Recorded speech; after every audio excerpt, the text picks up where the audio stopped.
Umaalingaw-ngaw ang malalakas at nakabibinging tunog ng pagpukpok ng martilyo sa loob ng isang workshop. Hindi alintana ng matandang si Hephaestus ang init ng lugar habang ito ay nagtatrabaho. Pinalitan ni Hephaestus ng mas maliit ang pangpukpok niyang martilyo at ginamit niya ito upang maging mas maayos ang hulma ng ginagawa niyang item. Matapos mapatibay at makuha ang disenyo ay inilagay na ni Hephaestus sa nagbabagang apoy ang metal na kanyang hinulma. Habang ginagawa niya ito ay napaisip siya kung masyado niya raw bang pinapagod ang sarili niya. Halos 4 na araw na nga raw siyang walang tigil sa paggawa ng mga items. Pero hindi nga rin daw mapalagay ang kamay niya kapag wala siyang ginagawa na kahit na ano. Mahigit sa kalahati nga raw ng items na gusto niyang gawin ay mga sandata. Pero hindi niya raw maaaring iabandona ang kanyang resolusyon. Gusto nga raw ni Hephaestus na ang pinakahuling sandata na kanyang nagawa ay ang espada na ibinigay niya sa kanyang tagapagligtas. Naisip ni Hephaestus si Yuan at ang mga nabalitaan niyang mga pinaggagawa nito. May sarili nga raw itong pamamaraan sa pag-akyat nito ng tore. Noong huling paalam nga raw ni Yuan ay nagsabi ito na dadalaw din siya agad. Kailan nga raw kaya ito babalik? Habang nakatingin sa pinto ay nagulat si Hephaestus nang may biglang pumasok sa kanyang workshop at nagtanong kung may tao ba raw doon. Dumating sa workshop ang bida nating si Kim Yuan. Sinabihan naman ito ni Hephaestus na ano raw ang saysay ng pagtatanong nito kung basta na lang ito papasok nang hindi man lang kumakatok sa pintuan. Pagkapasok ni Yuan ay sumunod na rin ang kasama nitong si Hargon.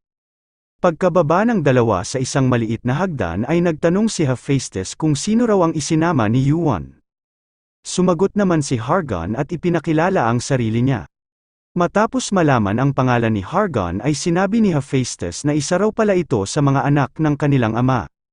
Napatanong naman si Hargon kung kalabisan na raw ba kay Hephaestus para hindi siya nito tawaging kapatid. Sumagot naman si Hephaestus nang napakatindi na raw ng labanan sa pagitan ng kanilang mga kapatid para maging malambot pa siya.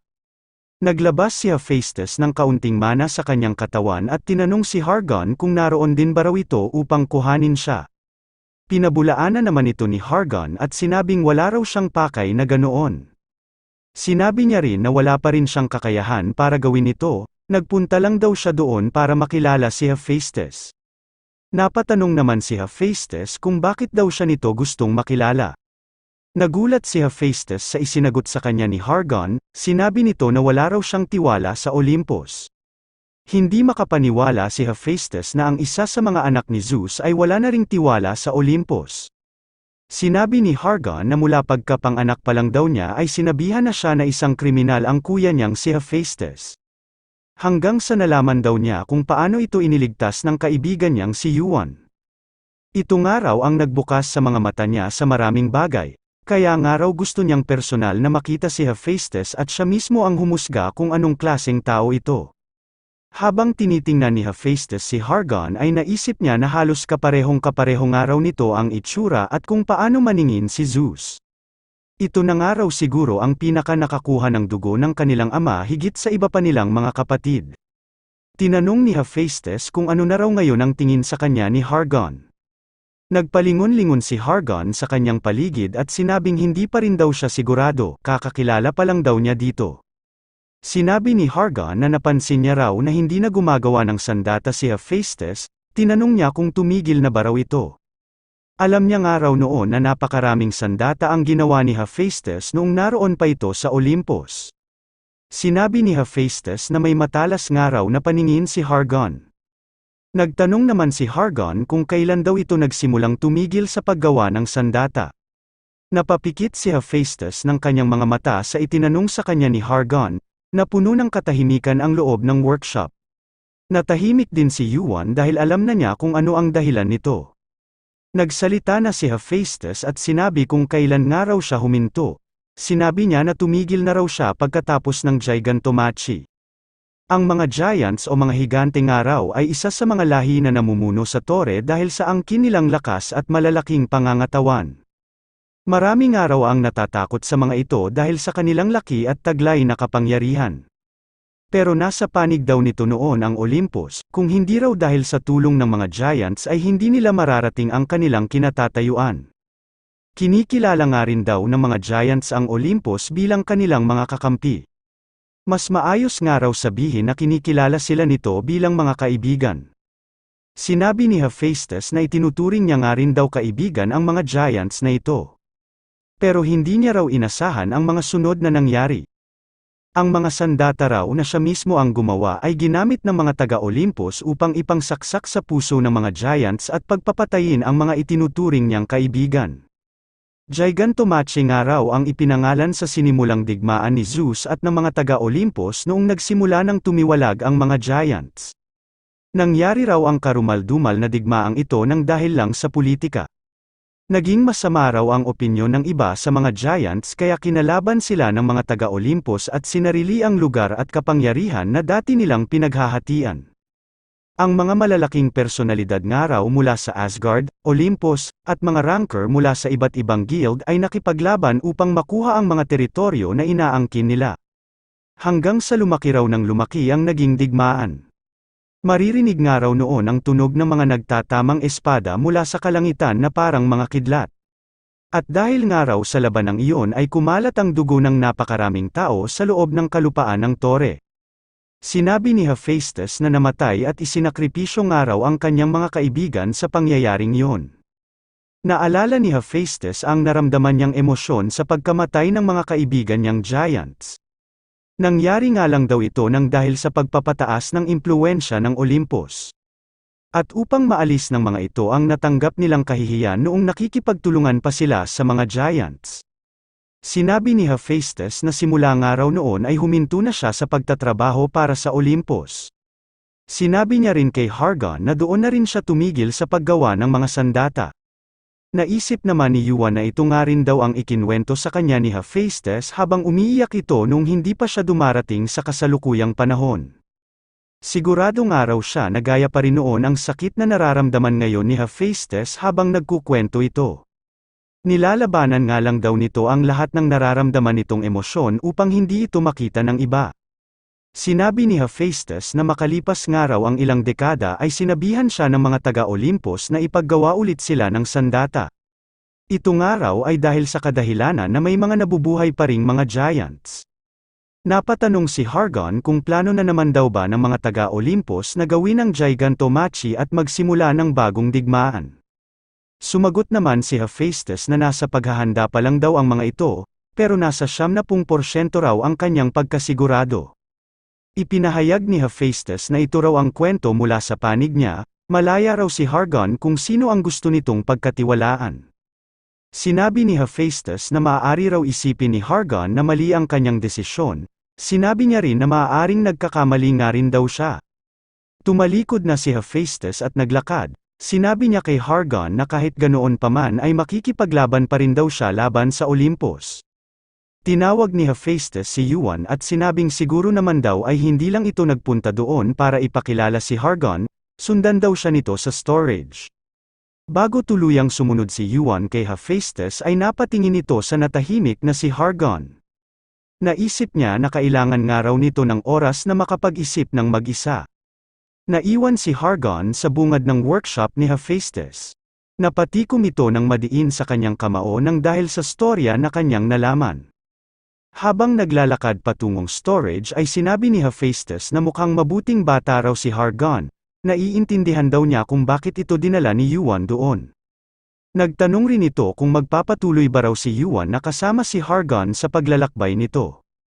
Sumagot naman si Yuan nang hindi pa rin siya sigurado, pero susubukan niya rin daw lalo na't may narinig siya ngayon na magandang papuri tungkol dito. Nahiya naman si Hephaestus sa napakinggan niya kay Yuan, napapasobra na raw siguro ito sa pag-iisip. Sinabi ni Yuan na parehas lang daw sila ni Hephaestus, alam niya raw na wala pa itong masyadong tiwala kay Hargon. Sumagot naman si Hephaestus na nasa edad pa raw si Hargon na madali pa itong makumbinsi.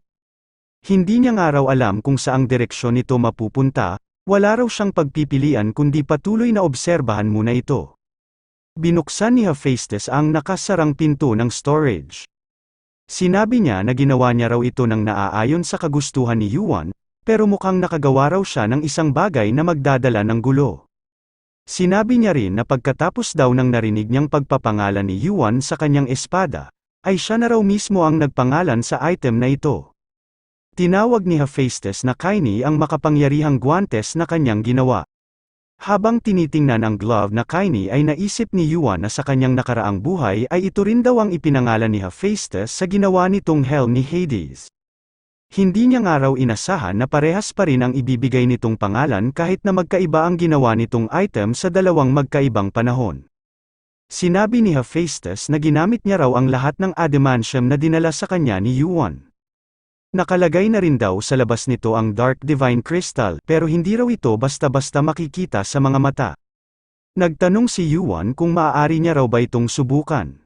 Sumagot naman si Hephaestus ng siyempre raw, ginawa niya nga raw ito para kay Yuan. Sinabi niya rin na napakanipis daw ng item na kaini, sa nipis nga raw nito ay hindi raw nito aakalain na gawa ito mula sa adamantium.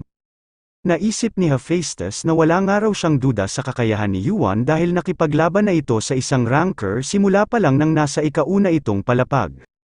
Pero hindi raw problema kung sapat na ang lakas nito o hindi pa, nakadepende pa rin daw ito kung karapat-dapat ba raw si Yuan sa kaini. Hindi niya nga raw alam kung magagamit ni Yuan ang maayos ang item na kanyang ginawa. Matapos isuot ang glove na kaini ay nagtanong si Yuan kay Hephaestus kung paano raw nito nabawasan ang volume. Nagtaka naman si Yuan nang biglang nawala si Hephaestus at nabalot ng kadiliman ang buo niyang kapaligiran. Mula sa kadilimang ito ay lumabas ang isang malaking misteryosong mata na unti-unting nagmumulat. Hanggang sa tuluyan nang bumukas ng buo ang misteryosong mata. Habang pinagmamasdan ni Yuan ang malaking misteryosong mata ay bigla siyang nakarinig ng tanong na kung sino ba raw siya. Naisip ni Yuan na siya raw dapat ang nagsasabi ng mga tanong na yon.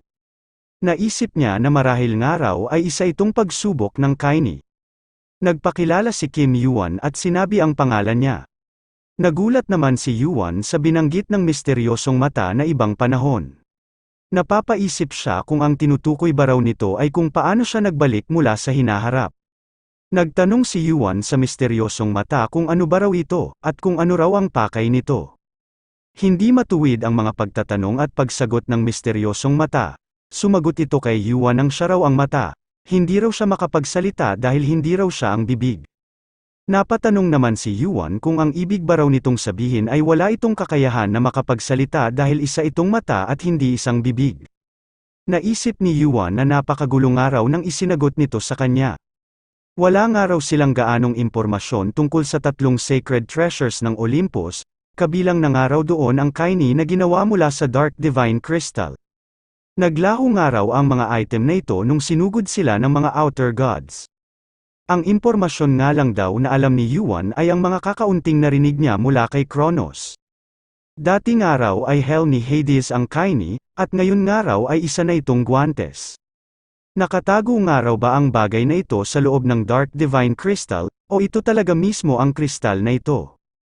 Naisip ni Yuan na gusto niya nga raw samantalahin ang tsansa na ito upang malaman ng maayos ang taglay na kapangyarihan ng kaini, pero hindi niya nga raw makausap ng maayos ang misteryosong mata. Binanggit naman ng misteryosong mata ang salitang itlog. Nagulat si Yuan sa tanong ng misteryosong mata kung ano at nasaan na raw ang itlog na ito. Bigla namang lumabas at nagparamdam ang mahiwagang itlog mula sa inventory ni Yuan. Pagkalabas ng mahiwagang itlog ay humiyaw ito at nabalot ng malakuryenteng kapangyarihan. Matapos magpakita ng mahiwagang itlog ay nagpakawala ang malaking misteryosong mata ng nagbabantang itim na mana. Mas siksik at mas makapal pa nga raw ang dark mana na inilalabas nito kumpara sa mana na nagagamit ni Yuan mula sa Dark Divine Crystal. Naisip ni Yuan na mapanganib nga raw ang dark mana na ito. Maaari nga raw mawasak ang kanyang katawan nang dahil lang sa titig nito. Naisip ni Yuan na kailangan niya nga raw itong iwasan, o huli na raw ba para maiwasan niya ito. Nag-activate si Yuan ng Holy Fire skill, kailangan niya nga raw itong maharangan gamit ang kanyang skill na Holy Fire. Umiwas naman ang dark mana na pinakawalan ng misteryosong mata at pumunta sa mahiwagang itlog. Napalingon si Yuan sa kanyang likuran kung saan naroroon ang mahiwagang itlog. Naisip niya na hindi raw pala sila nito inaatake matapos marinig ang mga notification na tumataas daw ang incubation rate ng mahiwagang itlog. Sa pagkapal ng dark mana na nalalanghap ng mahiwagang itlog ay sa pagbilis din ng incubation rate nito. Sunod-sunod na notification mula sa pagtaas ng incubation rate ng mahiwagang itlog ang natanggap ni Yuan. Hanggang sa umabot na ito sa 41.29% mula sa dati nitong incubation rate na 13.58%. Napakanta naman sa tuwa ang mahiwagang itlog. Naisip ni Yuan na tumaas nga raw ang incubation rate nito ng halos 30%. Napakalaki nga raw ng itinaas nito kumpara sa mga panahon na kinakain nito ang katawan ni Orochi. Napatanong si Yuan sa mahiwagang itlog kung kaya lang ba raw ito gumising nang dahil sa nagugutom ito. Naisip ni Yuan na talagang nagmula nga raw sa isang outer gods ang mahiwagang itlog. Marahil nga raw ay alam din ito kung saan sila nagmula. At sa mata naman daw na nakapagdagdag ng ganoon kataas na incubation rate.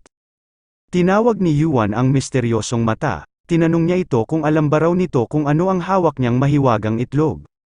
Wala namang naging tugon ang mahiwagang itlog sa itinanong sa kanya ni Yuan.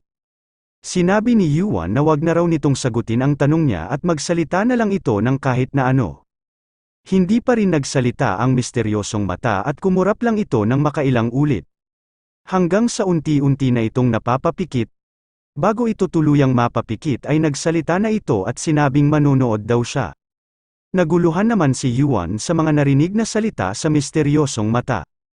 Sinubukan ulit itong kausapin ni Yuan ngunit bigla na lang itong naglaho. Nagtaka si Yuan sa biglang pagbabago ng kanyang kapaligiran. Naramdaman niya ang napakalakas na kapangyarihan mula sa martilyo na papalapit sa kanya.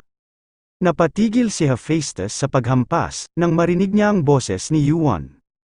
Kumalat ang napakalakas na puwersa mula sa pinigilang paghampas ni Hephaestus sa buong storage room, makikita ang pagkasira ng sahig at mga kagamitan sa loob nito. Nagtaka si Hephaestus sa biglang paglabas ni Yuan sa kanyang harapan. Napatanong ito kung ayos lang ba raw si Yuan. Sinabi niya na bigla raw dumilim at nabalot ng mapanganib na mana ang buong storage room kaya naghahahampas siya. Tumawa si Hephaestus at sinabing mabuti raw at maayos ang kalagayan ni Yuan. Naisip naman ni Yuan na halos muntikan na raw siyang mamatay. Nagtanong si Hephaestus kay Yuan kung kamusta raw ang pakiramdam nito sa kanyang kamay.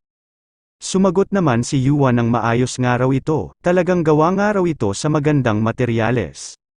Napaka-comfortable nga raw nito na parang wala siyang suot-suot. Napaisip si Yuan na medyo nabigla pa nga raw siya sa pagpapakita sa kanya ng misteryosong mata para isipin agad kung gaano ito kaayos isuot. Naisip din ni Yuan ang sinabi sa kanya ng misteryosong mata na panonoorin daw siya nito. Hindi niya nga raw masyadong naintindihan ang ibang mga sinabi nito pero malinaw niya raw narinig ang mga huling salita na binanggit nito. Habang nakatingin sa kanyang kamay ay naisip ni Yuan na ang Dark Divine Crystal na tinatawag ding fragment ng Kaini ay may itinatago palang ganoong sikreto. 3 nga raw ang total ng fragments na natatandaan niya kabilang na ang Dark Divine Crystal. Mukhang kailangan niya nga raw makolekta ang 2 pang natitirang fragments upang malaman niya kung ano talaga ito. Isinarado ni Yuan ang kanyang kamao. Alam na nga raw niya kung ano ang kanyang isusunod. Napangiti si Yuan at naisip na ang sunod niya nga raw na kailangang makuha ay ang Trident's fragment. Pagkalabas ni Yuan at Hephaestus ay napatanong si Hargon kung ano raw ang nangyari. Sinabi niya na lumindol daw ng malakas sa loob ng workshop. Sumagot naman si Hephaestus nang hindi niya raw alam. Sinabi niya kay Hargon na si Yuan daw ang tanungin nito, ang ginawa niya lang naman daw ay naghahampas ng ilang beses. Nagtaka naman si Hargon kung bakit nga raw may hawak na martilyo si Hephaestus.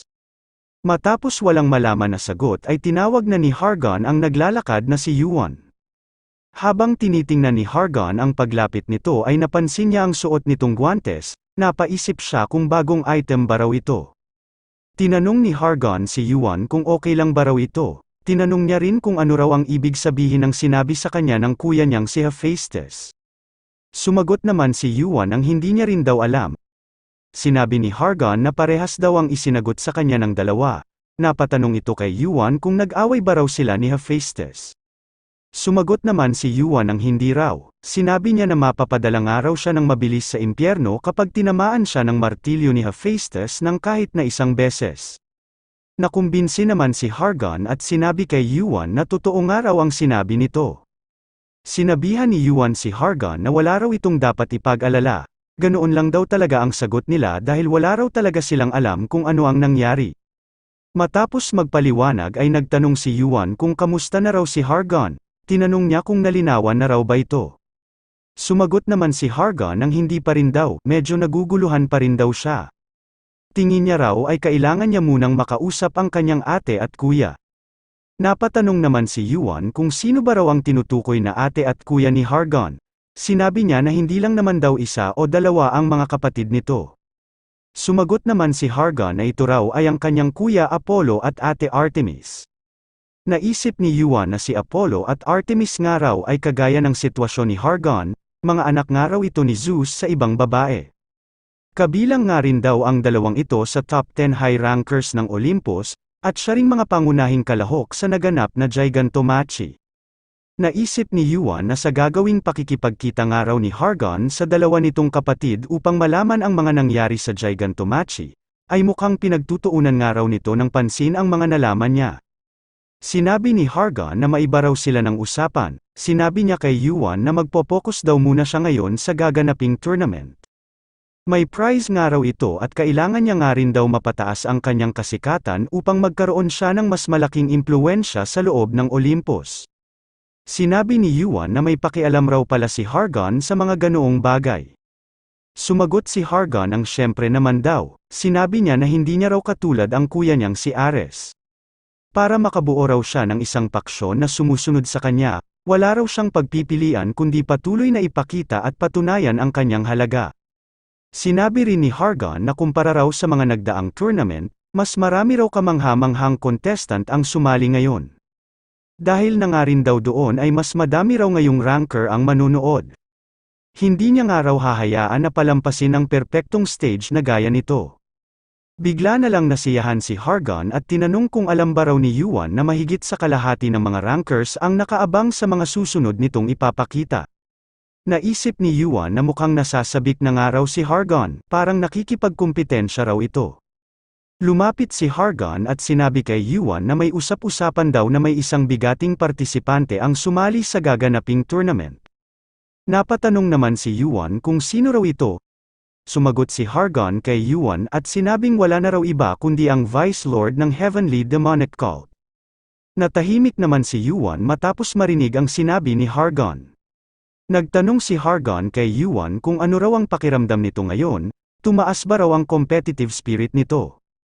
Hindi naman agad sumagot si Yuan kay Hargon, naisip niya na siya raw pala ang tinutukoy nito. Si Kim Yuan ang kasalukuyang Vice Lord ng Heavenly Demonic Cult. Nagtataglay ito ng ganap na panginibabaw at utos sa mga miyembrong kasapi ng Heavenly Demonic Cult. Ang title na ito ay maaaring ipagsawalang bisa ng sino mang may hawak ng title na Heavenly Demon.